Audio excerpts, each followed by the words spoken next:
Thank you so much. It's great and a great pleasure to be with all of you here, and I'd like to thank everyone for their presence with us. Um,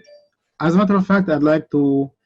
start with the reason why I was inspired to write the paper. The UK Department of Politics, Philosophy and Religion at the University of Lancaster. And I could see and experience myself how is it there is a need for a deeper understanding of the politics of the Middle East, especially when it comes to the issue of sectarianism and how it is reflected on the power relations of the Middle East and the whole political scene at large. This is why, given my background as a graduate of Al Azhar, I could see that there is more that needs to be done in order to empower a better understanding of the politics of the Middle East and the nature of the rivalry that seems to be dominant and prevalent in the Middle East. In view of all of this, I could see the need to write a paper that traces the beginning of these power relations and also provides a clear understanding of the position of Islam on all of these issues. This is why I'd like to start by clearly stating that this work is dedicated to the widows, orphans, the destitute, and those who lost their lives because of the sectarianization of the conflict in the Middle East. Mainly, one of the main objectives of the presentation is how to understand the role of faith-based diplomacy, and especially represented in Al-Azhar in the Sunni Shi'i rapprochement. This is why I traced the early Muslim scholars' approach to differences of opinion. Then I traced the roots of the Sunni Shia rapprochement. In addition to this, I tried to map out the role of Al-Azhar as an institution that acts as a non-state actor, and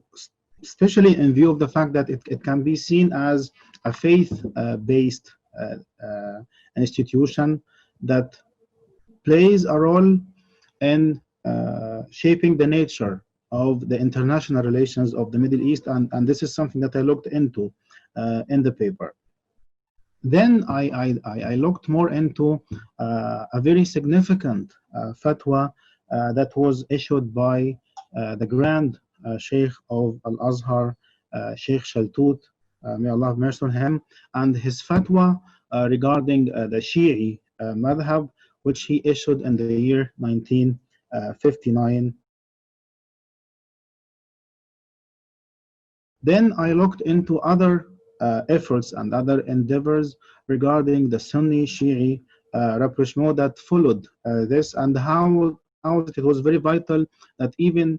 Dar al-Ifta in Egypt, it followed into the footsteps of Sheikh Shaltut and his fatwa in this regard. Then I provided an assessment of the diplomacy or the diplomatic role that is played by Al-Azhar in terms of the Sunni Shi'i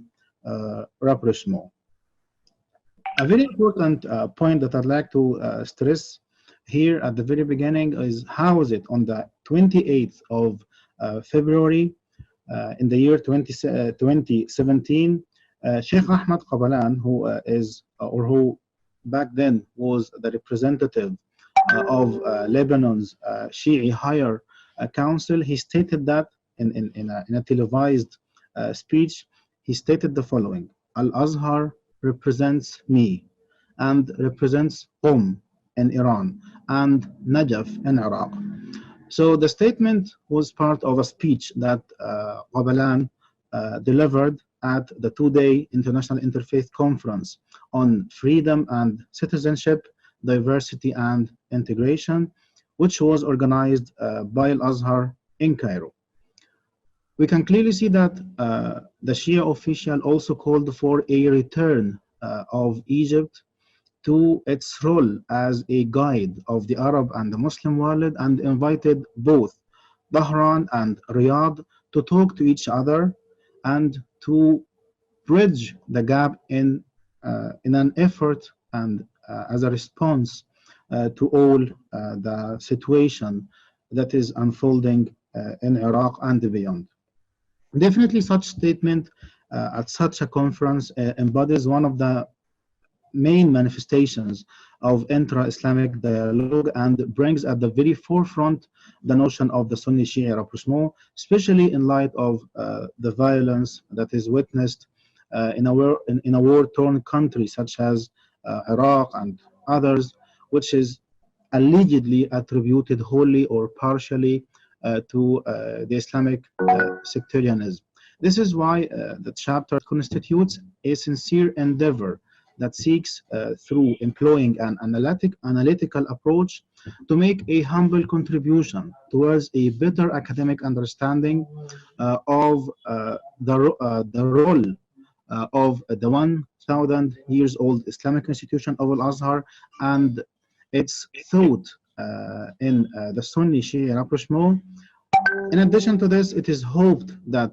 the chapter will empower academic researchers to develop a better understanding of the nature of the increasing politically sharpened sectarianization of uprisings and conflict in the Middle East. In addition to this, it is hoped that the chapter will provide a stepping stone into embarking on a project that aims to produce conducive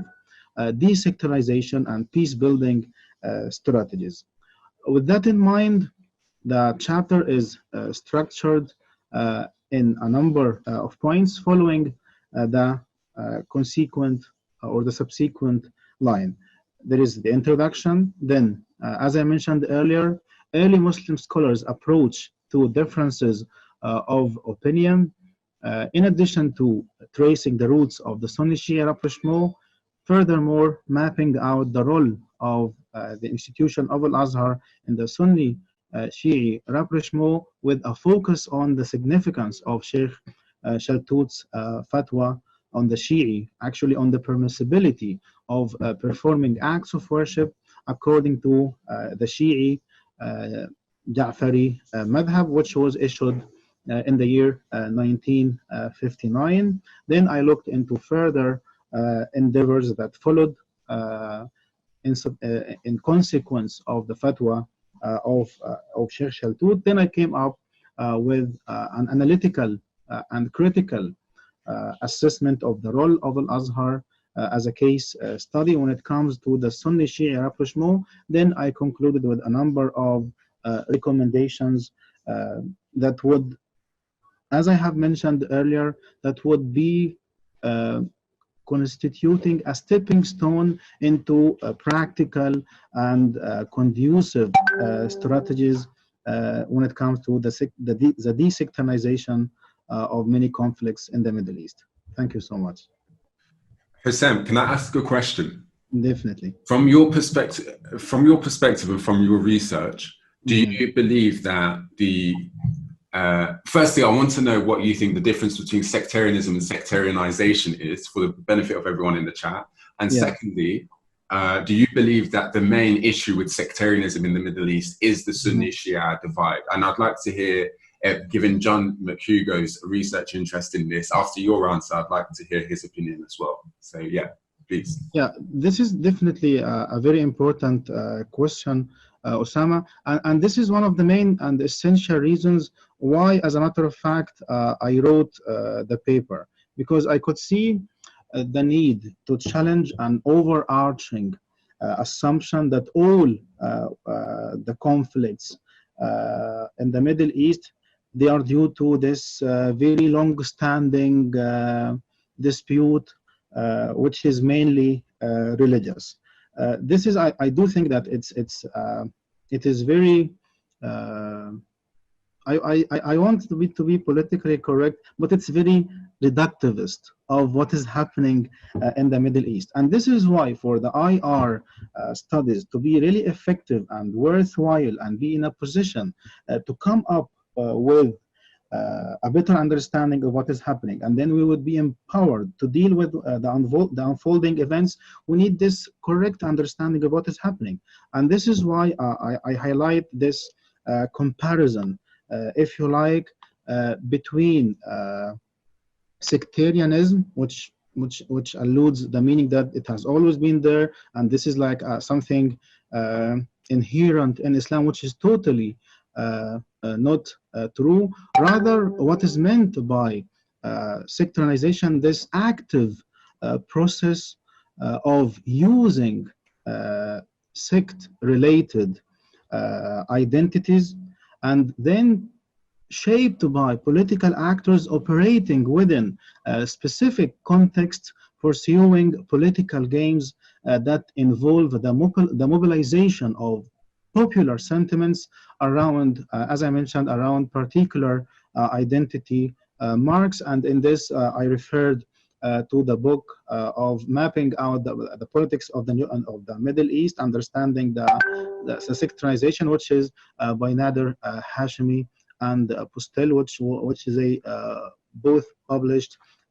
in 2017. So the reason why I highlighted the fatwa of Sheikh Shaltut, because he makes it very clear that it is permissible to perform acts of worship according to the Ja'fari madhab, and this is a very big issue, because for some people they think no, it is either it has to be one of the four madhahib, although this is per se also a very reduced understanding of the idea of the madhahib within the Sunni Islamic thought, because we understand that even within the Islamic approach or the Islamic madhahib or the schools of thought, there are even more than 30. But for a number of reasons, they are the ones who became prominent and widespread. So the significance of Sheikh Shaltut stems from the fact that he views the Shi'i madhahib as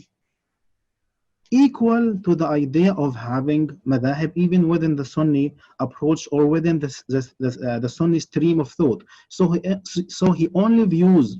the Shia as another school of thought under the Islamic jurisprudence, and this is why he issued this fatwa to a question that was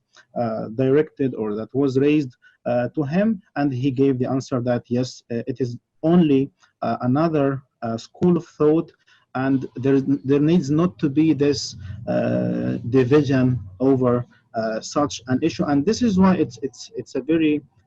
prominent landmark when it comes to the approach of many Muslim scholars regarding the Sunni Shi'i rapprochement. And I have highlighted in the paper the role of Dar al-Taqrib or the society of rapprochement and the different stages that it went through. A very important point that I'd like to highlight here also is the fact that the significance of the fatwa of Sheikh Shaltut and other fatwas that were issued by other entities within Al-Azhar and other scholars from Al-Azhar is that by this they have created the safe space for all Muslim scholars, Sunni or Shi'i, in order to discuss any differences of opinion that would be falling within the realm or the domain of the Islamic jurisprudence or the Islamic thought. And this is the very powerful thing, because from a political and international relations perspective, as well from a diplomatic perspective, the significance of Al-Azhar is the fact that it is an institution under its well-established and long-standing approach and scholarly principles. It would not declare a Muslim to be out of the fold of Islam. And this is the significance of an institution like Al-Azhar, and this brings us back to the point that Sheikh Ahmad Qabalan remarked at the conference that was held recently at Al-Azhar, that Al-Azhar itself represents all Muslims, and this is why the efforts of Al-Azhar can be built on to foster and to push forward and to bring into effect many initiatives worldwide that would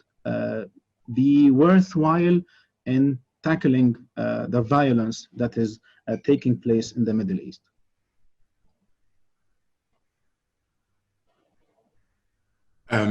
John, would you like to elaborate on if you also agree that the main focus of sectarianism in the Middle East is not centered solely around the Sunni-Shia divide, but also internal divisions and political divisions as well? Do you have a perspective on this? Yes, no, thank you. Thank you very much. First of all, I would like to say that I agree with and endorse everything that Hossam has said.